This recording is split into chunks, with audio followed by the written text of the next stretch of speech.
നൽകിയത്. വിവാദങ്ങൾക്കിടെ തിരുവിതാംകൂർ ദേവസ്വം ബോർഡിന്റെ പുതിയ ഭരണസമിതി ചുമതലയേറ്റു. പ്രസിഡന്റായി മുൻ ചീഫ് സെക്രട്ടറി കെ ജയകുമാറും ബോർഡിലെ CPI പ്രതിനിധിയായി മുൻ വനം മന്ത്രി കെ രാജുവും ചുമതലയേറ്റു.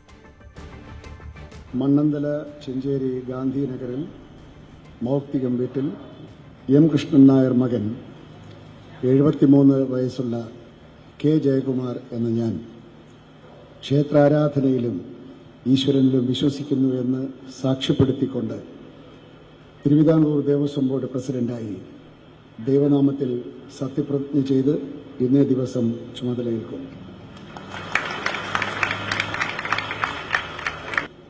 കൊല്ലം ജില്ലയിൽ അഞ്ചൽ നെടിയറ നട്ടയം ദേശത്ത് പുത്തമ്പര വീട്ടിൽ G. കരുണാകരൻ മകൻ 72 വയസ്സുള്ള കെ രാജു എന്ന ഞാൻ ക്ഷേത്ര ആരാധനയിലും ഈശ്വരനിലും വിശ്വസിക്കുന്നു എന്ന് സാക്ഷ്യപ്പെടുത്തിക്കൊണ്ട് തിരുവിതാംകൂർ ദേവസ്വം ബോർഡ് അംഗമായി ദൈവനാമത്തിൽ സത്യപ്രതിജ്ഞ ചെയ്ത് ഇന്നേ ദിവസം ചുമതലയേൽക്കുന്നു. Advocate K Raju.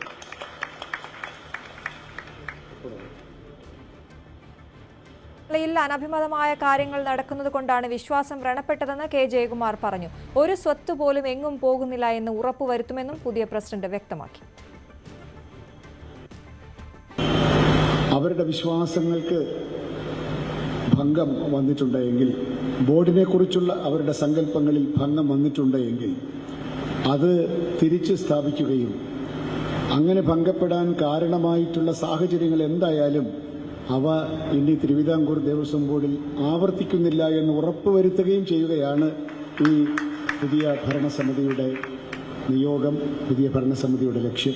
തിരുവിതാംകൂർ ദേവസ്വം ബോർഡിലെ ശ്രീ പ്രശാന്തിന്റെ നേതൃത്വത്തിലുള്ള ഭരണസമിതി നടത്തിയിട്ടുള്ള മാറ്റങ്ങളുടെ തുടർച്ച എന്ന വണ്ണം തന്നെ ഒരുപക്ഷെ കുറച്ചും കൂടി റാഡിക്കലായിട്ടുള്ള മാറ്റങ്ങൾ നടത്തിക്കൊണ്ട് ഇനി വിശ്വാസം ഭംഗപ്പെടാതിരിക്കാനുള്ള സാഹചര്യം ഒരുക്കുന്ന പ്രക്രിയയാണ് ഈ ബോർഡ് ഏറ്റെടുക്കാൻ ആഗ്രഹിക്കുന്നത്. മന്ത്രിമാരായ VN വാസവൻ, V. ശിവൻകുട്ടി, മുൻ പ്രസിഡന്റ് PS പ്രശാന്ത് അടക്കമുള്ളവർ ചടങ്ങിൽ പങ്കെടുത്തു.